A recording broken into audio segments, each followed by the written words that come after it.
What's up, my brother? Peace, King. Peace, my brother.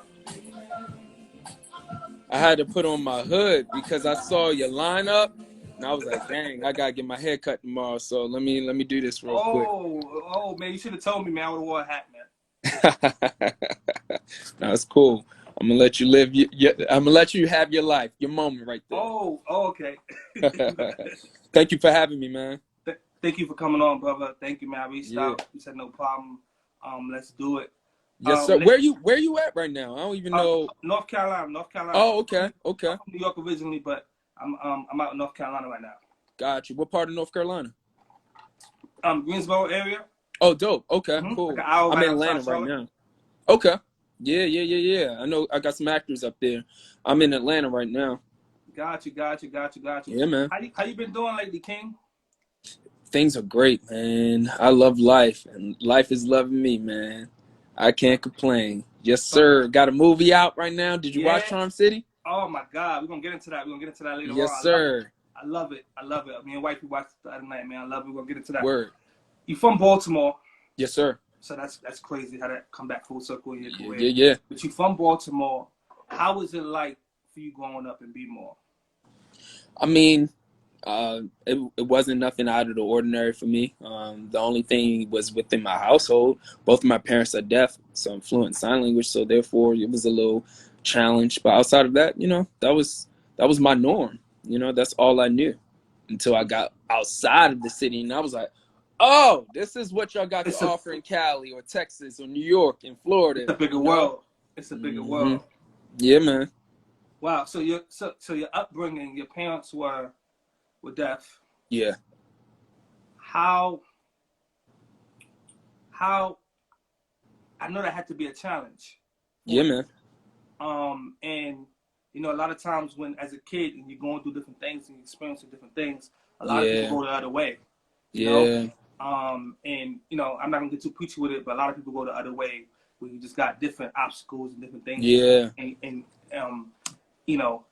that's in your life. Yeah. But when I saw that you grew up in Baltimore and what you've done for yourself, like one of my friends, Mario, the singer, he's from Baltimore as well. He's the adversities and different things like that. We went to the same high school. Wow. Yeah, he graduated before he went to Baltimore School for the Arts. He went to Milford Mill. So I went to Milford Mill, graduated from Milford Mill. Got you. Got you. Small world. So when did you decide that you wanted to be an actor? When I was in obviously a teenager, but I went to church. I saw this actor come through, and I was like, that was my first time seeing an actor, and he was on The Wire at the time and did a lot of commercials, and I was like, yo, I met somebody famous. I just wanted to, be around him and just get some knowledge and wisdom of how it is to become an actor. And then he ended up leading a drama ministry at the church, and that's how I got involved. And then been able to get on set of The Wire a couple of times, and then it's just a trickle effect from there. So I know early in your career, you appeared on The Wire a couple of times. You was in Glee, and a few others. What's going on though in your life at this time? Like, what age are you when these things are starting to happen for you? So around that time, I was 14 when I wanted to, really just get into the industry. When I was 13. And then I just took from there, that moment of just being on set and then church plays, I wanted to, get in some classes, take it serious. So I was actually taking classes in New York. So while I was in high school, I was taking AP classes. I have half a days. So I would get out around 11:30. I already had it timed out. So I was taking my classes was 3 days a week in the evening. So I would hop on a China bus from Baltimore to New York. It took 3 hours. Get to New York around like 5:30ish. With traffic. And them buses is funky.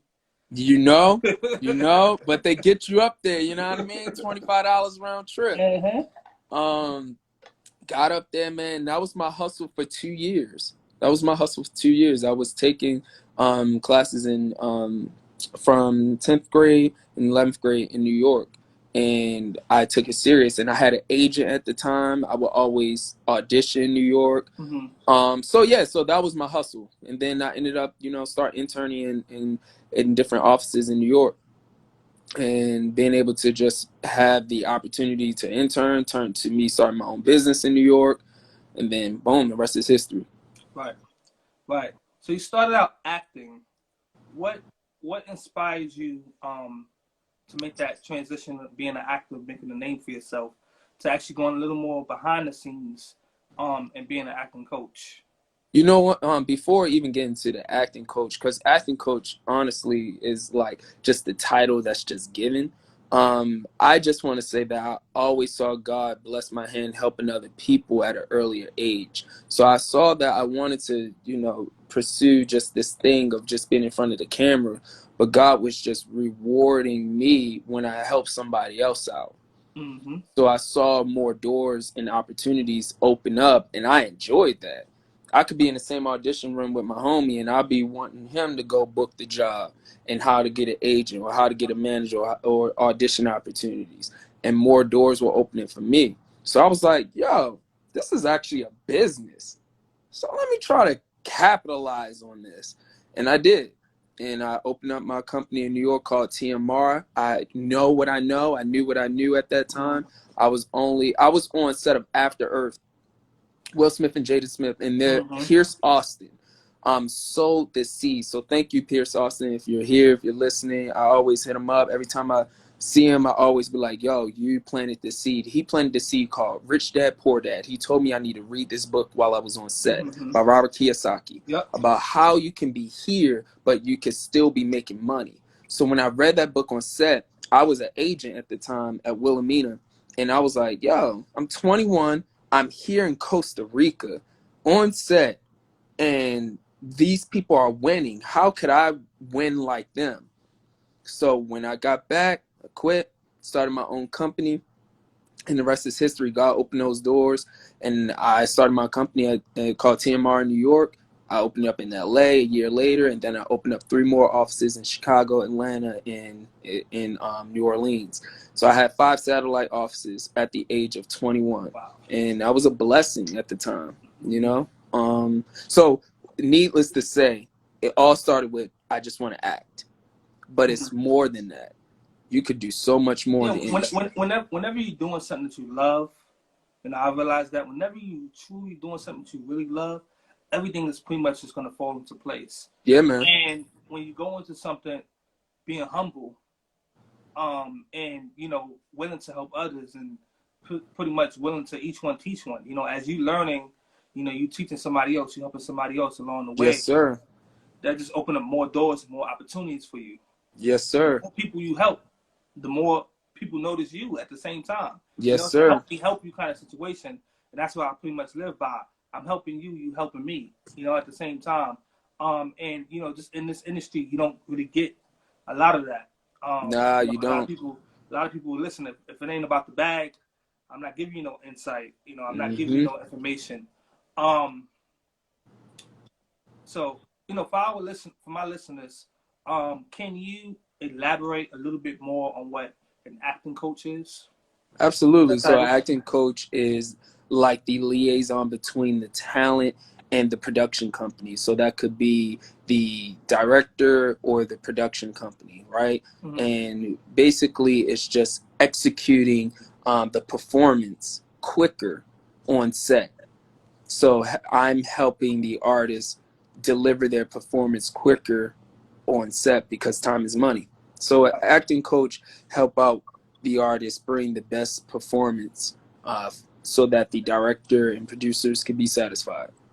There you go, folks. It takes a lot. It just like in music, how people have vocal coaches. It takes a lot to get the finished product, to get what we see. So you play definitely a very important role in the film industry. Appreciate that, brother. Earlier this year, you were in the top 5 for Hollywood Reporter's. Not this year. That was year 2016. That was 2016? 2016. Okay. So that was when I had my business. Okay. TMR. Okay, so in 2016, You was top But 5. soon, you speaking into my life, brother. So There you yeah, I go. like that. There you go. Success is repeatable. So yeah, soon again. Listen, I know I read it. I'm like, I know I saw it. Yeah. I thought it was this year, but okay. So a few years back, regardless, it's gonna happen again. Amen. Hey. So you were top 5 in Hollywood Reporters. Top what is it? Service training service. Yeah. Attaining. Yep. How was that moment for you? Was that like the mama I made To a be moment? honest with you, when it first happened, it was just an email. And I had a PR company that I was working with, still a great friend to this day. And interesting enough, relationships are important. Her husband works for the Hollywood Reporter. So therefore I was asking questions like, you know who this person is? Because my mindset wasn't like, oh, I'm excited, because there are different writers. You know, when you really, people that are going into the realm of the industry, you got to understand what type of writers are out there, because there are negative writers, there are writers that, you know, do profiles on companies in a good light or bad light. So I wanted to know what type of writer it was. So when I realized it was good, right, I was like, all right, bet, cool, let's do this, let's rock and roll. Got you. Was that the mama I made it? When was your mama I made it moment? Because everyone has that at some point. Can you just recall that time for you at all? Yeah, I hate saying mama I made it, because I feel like once you made it, there's always stuff to achieve more. But just to give you like one of my biggest highlights is working with the Smiths, right? Working with the Smiths, obviously twice so far. Success is repeatable. So working with Overbrook Entertainment, that's Jada and Will Smith company, on After Earth, traveling with them for 4.5 months was phenomenal in 2012. And then boom, worked with them in 2018 on Charm City Kings as an acting coach. You know, so it was phenomenal. So I believe when you're in alignment, big man upstairs, absolutely, you know, you attract and manifest. You never have to hustle and grind. So therefore, you know, I like to be around winners, you know, and I like to, you know, yeah, I just like to be around winners. So being able to say, yo, I worked with the Smiths, that was a great highlight. And then this shit, you know, LS Studios, that's phenomenal. right. Yo, I got a studio in LA and here in Atlanta. So, all right, let's get into Charm City Kings. Bet. The other night, me and wifey, we was gonna go put it on. Like literally, we had to get HBO Max. Right. To see it. So let's go get it. We got the HBO Max. We're going to put the movie on. We said the movie's like 2 hours and change. Yep. Now again, I was interested in seeing the movie. She wanted to see the movie. We looked at each other like, she like, all right, we're gonna watch an hour tonight. We're gonna go to sleep, and then tomorrow night, which is kind of every night, you know, after the days of work, we kind of pretty much try to wind it down. Yeah. It's like, we're going to watch an hour, because we probably ain't going to finish it. We're going to go back and watch the rest tomorrow night. It didn't work out like that. It didn't work out like that. And listen, and I knew when the movie was over an hour, and I didn't say nothing to her, because I'm like, there she go, because she be the first one ready to go to sleep. So I'm like, okay, this movie's definitely been on over an hour, but I want to keep watching, so I'm not going to say shit. Yeah. And she was into it. Like, the movie was so dope. The trailer was good, but the movie was even doper. Like, what I saw in the movie, the trailer didn't pretty much give me all that. It didn't give me all of that. It was a good trailer, but it wasn't. Right. I feel like it wasn't the best trailer to really represent the movie. Right. The movie was really, really good. Every actor, there was a lot of new faces that I've never seen before.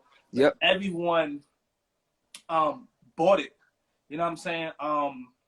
Being from B-More, I will say this, because you highlighted, it is the #1 most viewed movie or TV series. Obviously, the most viewed brand new, you know, project that's been released on HBO Max to date. So thank y'all so much for subscribing and watching Charm City Kings. Hey, that's my executive producer, my fiance. Hey, listen. So how was it like for you, going back home to B-More? Yes. To you know, to work on this project. Yes. Everybody's something that's really big out there as well. How was just that experience, how was it like for you to go back home? Phenomenal, man. Just being able, that's almost like, yo, you live in North Carolina and then you're from your own city. And then let's just say you live in LA and they go, yo, we're choosing your home state out of anywhere in the world to film this movie because, you know, they can recreate stuff. They could go somewhere in LA and make it seem like it's in Baltimore, you know?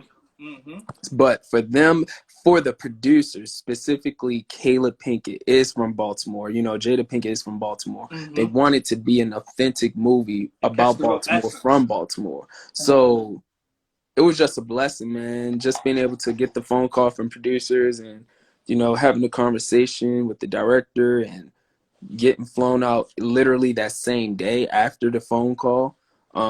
Catching the red eye. I was teaching. I was about to teach within 6 hours. Got the phone call that morning, had to So it literally happened that quick. It was a phone call the day of, and you flew out. It was no time to pretty much really. Yep. I just got the script. I was reading the script on a plane, read the script that early morning, and that was Meek's very first day. So it was good. It just felt great, man. It was a great couple of weeks working on set in my home state where I could be on set and then drive to my people's house to get some soul food. You know what I mean? Oh my God. Absolutely. Did you have any homies hit you up like, yo, try to give me a spot? And I would, to be honest, not a lot, you know, hit me up, but I would put them on if they asked, like, to be background actors or just to come visit set. Like, my family definitely came on set to check it out, but yeah. Wow. So you work closely with Meek Mill, you know, helping him prepare for pretty much like his debut. I would say that I've seen it's him like his debut. It is. It's his debut. He's acted before in a movie, but this isn't like his primary like role. And you know, he has a love for bikes as well. You know, Baltimore, like I was reading something and pretty much like it's been around for like 50 years. Dirt biking is really, really big out there. You hear me? I'm over here calling it Baltimore. That's how you pronounce it, right? Yeah. Baltimore. Yeah. That's how you pronounce it. So, like, do you think? Because I read a few articles, and I want to get your intake on this. Do you think that if they made dirt biking legal, that it will probably reduce some of the crime and some of the things that you see out there? I do. In your hometown? I agree. Yeah, I do, because I believe they have something positive to look forward to, because it's a positive outlook for them. You know what I mean? For the people that loves dirt bikes. I know because my cousins, they got bikes. They enjoy it. You know what I mean? And they enjoy meeting up on Sundays. They have stuff to look forward to. That's in a positive light. Rock Nation. That's why they pick up Chino, you know, because Chino is one of the actors that rides and has his own stunts in the movie, and he's phenomenal. That's why Rock Nation opened up, you know, a dirt bike, you know, division so that they can, you know, have that outlet for them. Definitely. Yeah. I think that, you know, sometimes making certain things that it's big on being like illegal that people really enjoy to do might be a good stuff, well. It pretty much kind of like helps ease the tension. You know, especially nowadays, you know what I'm saying, where everything is shut down and people going through different things and really pretty much not much to do. It just seems like things that people, especially quote unquote, if you want to say from the hood or from where we from, that really enjoy doing, they make it really hard for our people to do it. It's always illegal, you know, and I just feel like sometimes having those type of things that just pretty much make the city better. A nice little outlet, And you know, in the long run. Okay. How do you prepare your clients for challenging roles? First, understanding what the communication style is, number one. So if you're talking about on set or in class? I was on set. On set? Okay. Revise my question. Hey. On Because set. it's more of a broader thing. So the difference is if I'm in class, I'm a teacher. So I'm breaking it down and I have time. If I'm on set, I'm a coach. I have to speed up the process and deliver your performance quicker. Like on the basketball court. You know? So as far as, on set, I have to understand how they learn, number one, then let's break it down. Let's have, a character backstory to this. And we're breaking down what the tone is for that particular scene.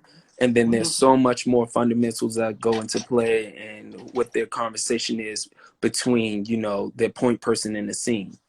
So there's a lot of variables in it, but for a challenging role, it's just communication overall and making sure that they understand their objective. Got you. Makes sense. This year, how many clients I would say you've worked with this year? What's some of the clients that you worked with this year that's been in some things that we've seen or that's getting ready to come out? Oh, I'll talk about getting ready to come out. So I have one of my clients who is actually the brother of the young Kazai Curtis, who plays Swear to God. So for those that watch the movie and know who Swear to God is in the film, his older brother is one of my clients, and he is the young 50 Cent in the new Power series that's coming out called Raising Canaan. So there's another Power series that's coming out, Power Book 3, if I'm saying that right, but it is called Raising Canaan, and he's young 50 Cent. So he is the series lead. So I'm excited for him. That's coming out soon. They have to start filming it. They'll be filming it in Brooklyn, well, all in New York specifically. So that's something to look forward to. One of my clients, DJ Watts, I'm so excited for him. He has a film that's coming out shortly that everyone will know soon next year.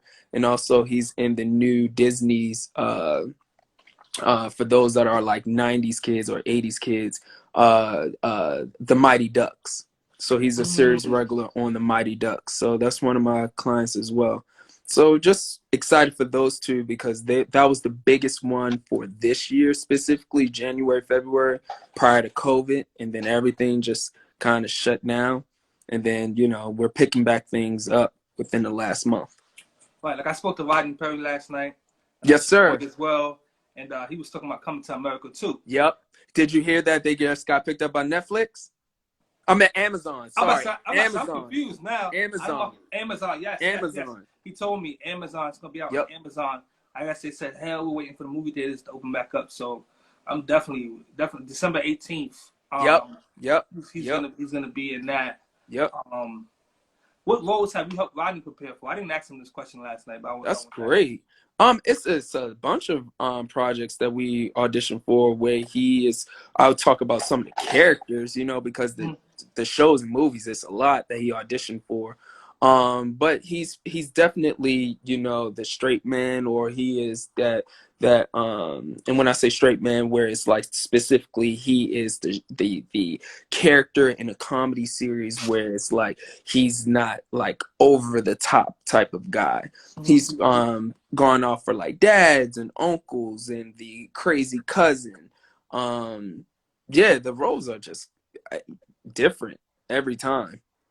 I remember we was talking last night, and I remember he was telling me that he had auditioned. That was a role that he really wanted to get, right? It was a role he really wanted to get, and he didn't get. Was Uncle Buck. Oh yeah, I remember helping him out on that. Yeah, and he knew the producers on that show. Yes, and I remember he told me he went through the whole process and everything. Yep. And I'm getting it, and I'm getting the role with the mic. But yeah, so, we had that conversation. Definitely a good guy. Yep. Wow, so you've worked with him for a long time. Yeah, I actually, prior to me having the studio, I worked with Rodney Perry on a movie called Products of the American Ghetto. That's how we met, and then we worked on a web series, and then we just stayed in contact. And then coming to find out, when I had my studio, I was looking for an improv instructor. And one of my assistants at the time was like, yeah, Rodney teaches improv. I was like, what? He does? And I looked into it, hit him up. We had a conversation, came to the studio, and it made sense. So Yeah, I'm glad that he's a part, and he's phenomenal. Hey, what up, Bray? What up, Real Nemo? What up? What up? What up?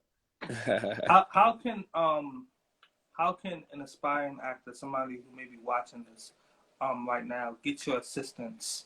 Of course, with LS Studios, how can they get your assistance? One more time. Can you repeat that? Or how can an aspiring actor, actress get your assistance with like get LS to the Studios? studio? Yeah, how can they get involved? How can they tap in? I'm gonna actually type it right now. I can There go we to the go. website. Word. LS Acting Studios. There we go. That's as easy as that. That's it. Go to our website. The beauty of COVID, it allowed us to do everything virtual as well and as in person. So if you don't live in LA, if you don't live in Oh Atlanta, yeah. you can still take classes. We have people in London, we have people in Texas, we have people in Florida, we have people in New York, we have people in Ohio. You know, you can live anywhere, and we do Zoom classes. So there's no excuses. No excuses. So did you start the virtue after the Yes, virus? sir. So in a weird way, it's a blessing to some. Yeah. Sometimes you got to take certain things and you know what I'm saying. It becomes a blessing. Like Yeah. um. But it wasn't. But it wasn't. It wasn't. It didn't feel like a major adjustment, like a difference, because we're in the entertainment industry, specifically in the Southeast, where everything is self-tape. Mm-hmm. So actors have to audition online. So we Senior are videos and acting classes, on cam scene study class. So we work in front of the camera all the time. So we just adjusted it and made it sure that, you know, that they're doing self tapes and we're working real time while we're in person, spotlighting you. So it's really great. I'm excited for the Zoom classes, and it teaches you that you can save your energy. You mm-hmm. know, you don't have to drive to the studio, wait for parking, you know, all that. All that. I mean, at the end of the day, it's no excuses. Yeah. And a lot of people were feeling like discouraged and different things Yeah. like that, because of everything that has happened with COVID. But at the end of the day, is social media, everything with internet. We have so many ways to continue to do what we set out to do. Right. I see Marvin Raheem joined. Marvin Raheem plays Derek on Charm City Kings. What up, Marvin? You killed it, man. I'm Salute. proud Oh, of you. he did. He definitely did. Listen, Charm. And he's a great writer. And I'll talk about him. I have to spotlight him. Marvin was at the right place at the right time. Marvin wasn't originally an actor. They had an actor cast from LA who lied about riding a dirt bike. So Marvin saw cameras and saw bikes in Baltimore. He's from Baltimore. Then he was like, yo, I'm going to just drive my bike past set. And people was like, hey, yo, come here. You ride good. Let's make you a PA. Marvin was a production assistant, did a phenomenal job. He was a great communicator. He was a great guy. And the producers knew he knew how to ride. So when it was time for that real actor to ride, sucked. So they had to recast him fast. Guess who was at the right place at the right time? So Marvin, congratulations, man. That's a Salute, King. wonderful, Salute. God's timing, man. blessing Salute. right there, man. So congratulations. And I coached the hell out of him. Good job, man, for listening to me. He was the one. I don't want to spoil it for those that didn't see it, but he plays Derek, and he has a really big scene with all of the actors in the movie. Definitely. Salute, King. Yes, sir. Salute to everybody, man, that was in this movie. I've seen a lot of fresh faces. If you could speak for everyone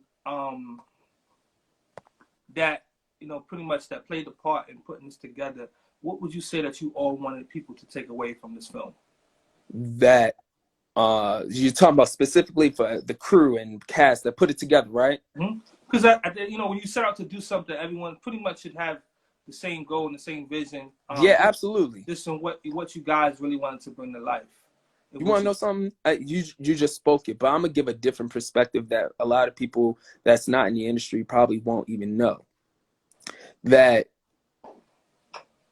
crew members or actors that constantly work in the entertainment industry, when they go to set, it's very rare to work with a phenomenal team. True. Because there are people that's just there for the check. True. And I've worked on BET sets and different things like that. And they don't even care about you. They're selfish, and they just, you know, care about themselves. This set coming to Baltimore, worked with Overbrook twice. You know what I mean? I noticed that they lead with excellence.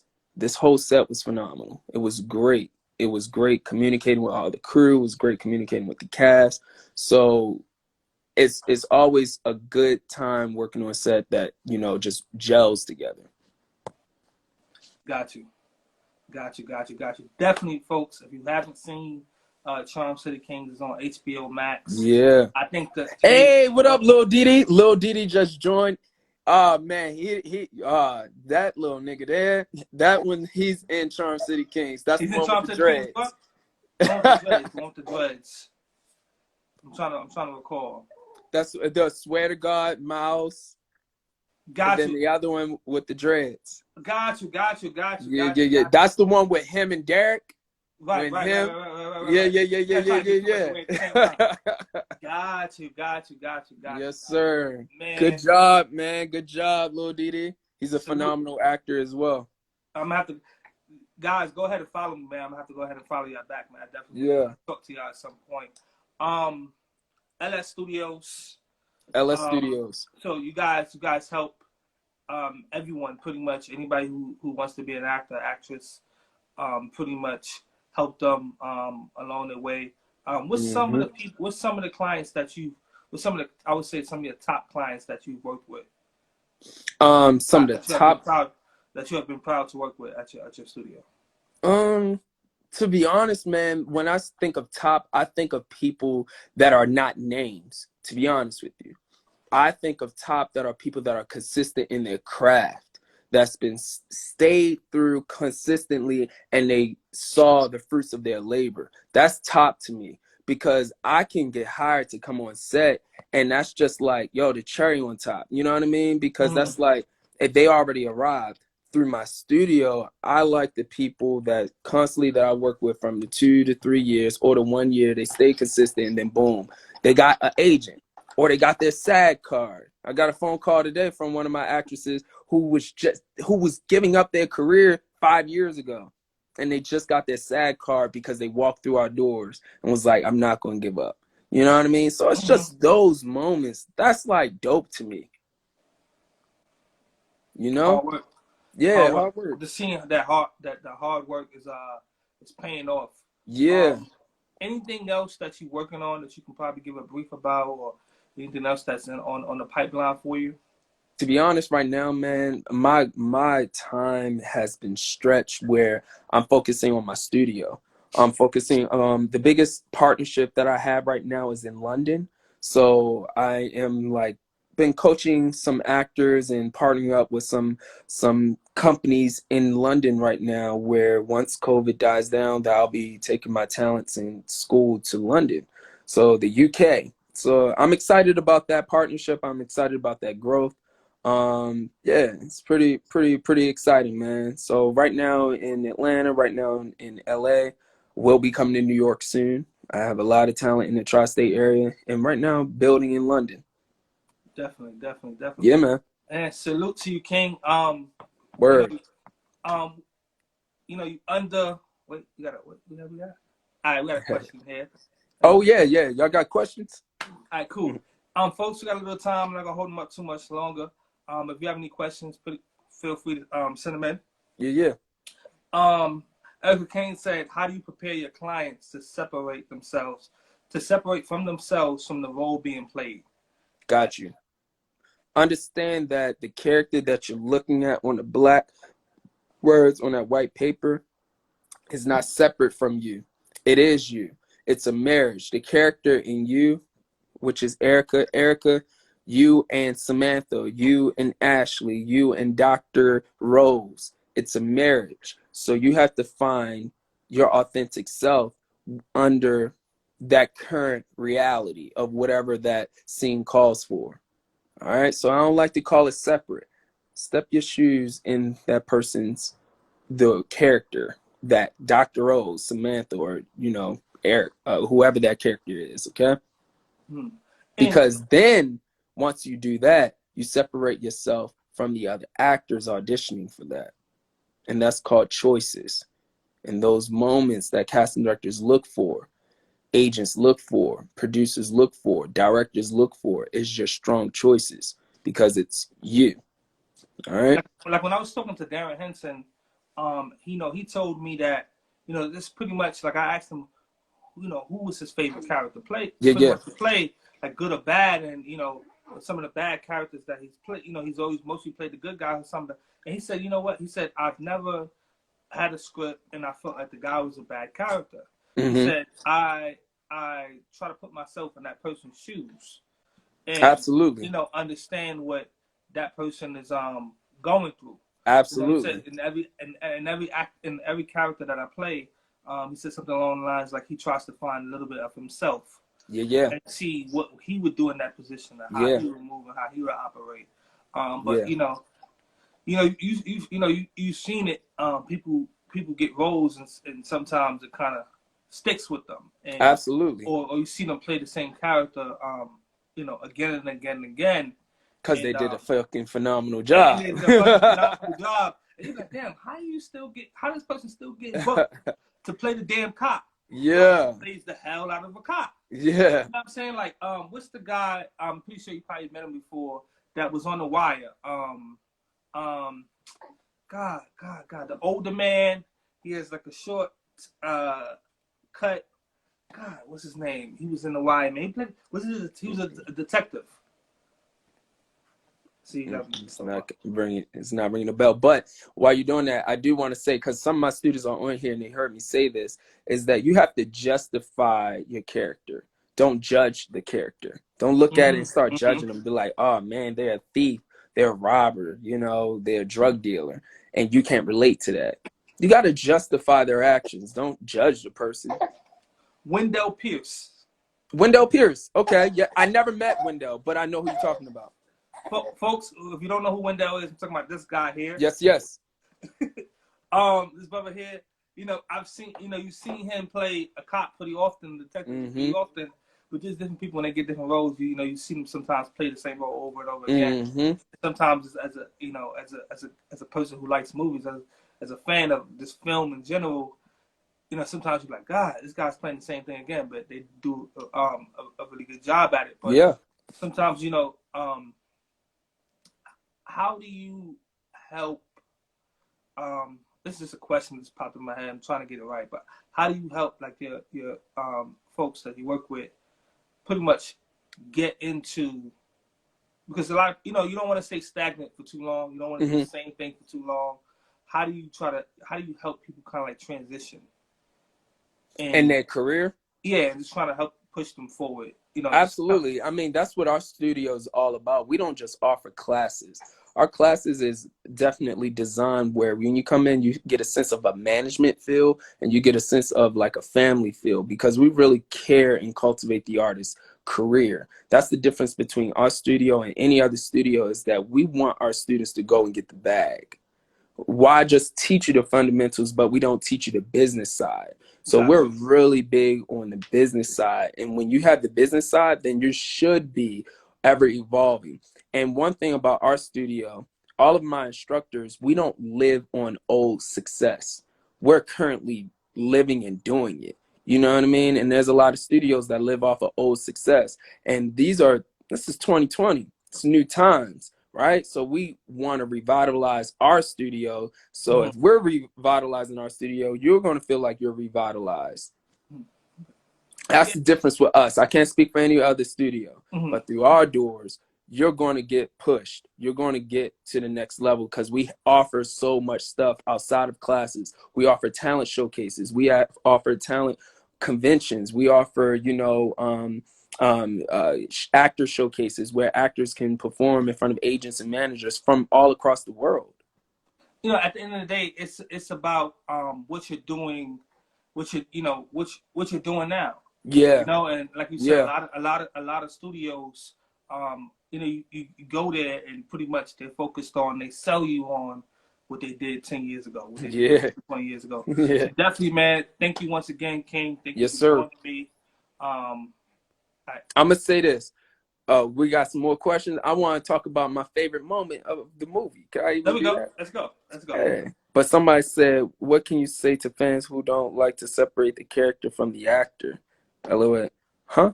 What can you say to fans who don't like to separate the character from the actor? This is my fiance, by the way. So basically, oh, okay. Basically, you know how we all get mad at Tariq? Okay. And, you know, they go on Michael Rainey's page and start cursing him out and telling him he bad and doing this. What can you, like, you know, give to us to, you know, try to separate the character from the actor? Got you. Just only to the fans? Only to the fans, right? Yeah, to the fans. I mean, you just gotta realize that they're just actors, you know, point blank period.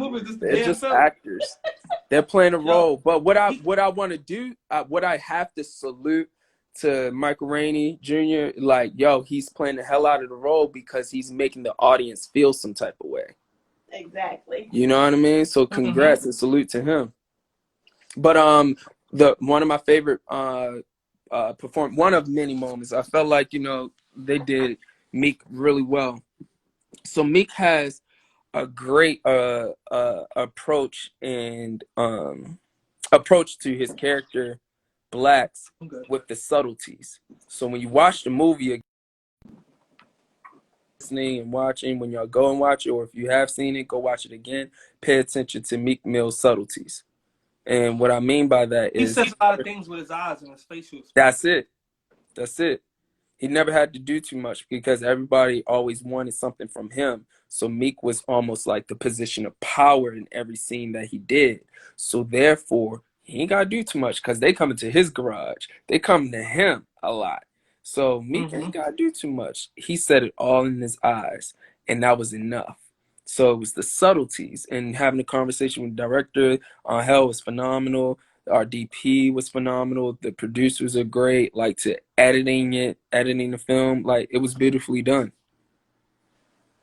Definitely. I'm telling y'all, if you haven't checked it out, once again, check out Charm City Kings. Charm City Kings. It's on HBO Max. You did your thing. That's definitely. You know, you under 35. And, I'm 30, my brother. 30. You know what I'm saying? I know I looked it up. A little bit. I was like, damn, we're the same age group, and what you accomplished, definitely salute, King. I know it's going to be a lot more that you can do. And definitely look forward. Definitely anything, you know, you have on the horizon. So whenever you want to talk again, we definitely could circle back whenever appreciate it, boss. Working on start to come into play. Definitely much love, much blessings to you. Appreciate it. Folks, if you're trying to get some insight, you're aspiring actor, actress out there, and you're really serious about what you do, don't waste his time. That's one thing. You know what I'm saying? When people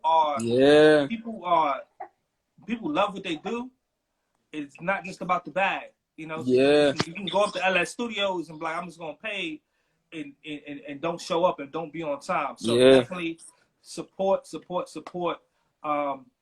LS, thank you once again. LSstudios.com. Definitely check them out. You're doing great things. Thank you, man. Blessings to you, man. Thank you for all right, boss. Talk to you soon. Much love, man. Blessings. Appreciate it. Later.